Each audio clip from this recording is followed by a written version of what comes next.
The most important question, the question that we are getting most, is why is it important that we release the details of a crash that happened in November of 2023? Craig. Yeah, there's a lot of pushback on that, for the obvious reasons of, it's now June 2024, right? And yet what makes this 2025 crash very significant, excuse me, 2025. What makes this crash very significant for Tesla is the fact that that this is something that led to a federal investigation. This investigation is ongoing, and this speaks to the sort of complexities of the way that the U.S. has approached regulating this technology, right? I think when you listen to Elon Musk talk about his driverless ambitions, he talks about regulatory approval, and sort of gives this impression that there are these hurdles that Tesla needs to clear. As long as you're making your cars with things like steering wheels and other components that a sort of quote unquote normal car has, you can put a car on the road today and say, we think this is ready to be driverless. NHTSA doesn't have to say, safe or unsafe, thumbs up or thumbs down.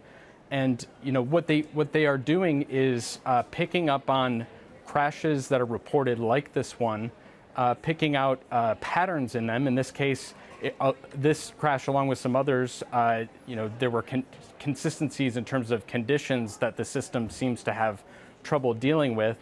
And NHTSA is saying, look, we need to investigate this and whether or not your system is safe in these conditions. And that is a risk for investors, and obviously, worthy of reporting.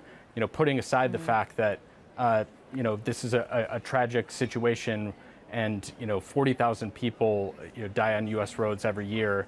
Much as that's a worthy ambition to try and change that if you're Tesla, it's rare that we look at those deaths as closely as we had the opportunity to here.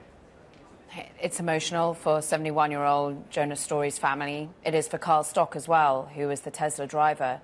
Craig, push us forward, though, on the technology front here, though, because there are key differences between, for example, LiDAR with Waymo and what Tesla has been using, and is in any way an interpretation as the technology and how it reacts to low sun and certain of those themes that you're seeing among these crashes. Yeah, that's a really key aspect of this story because, Elon Musk has sort of taken this view that all Tesla needs is cameras, that it doesn't need more expensive radar and even more expensive LiDAR sensors. And he's kind of out on a limb in this regard. Waymo has a very different approach.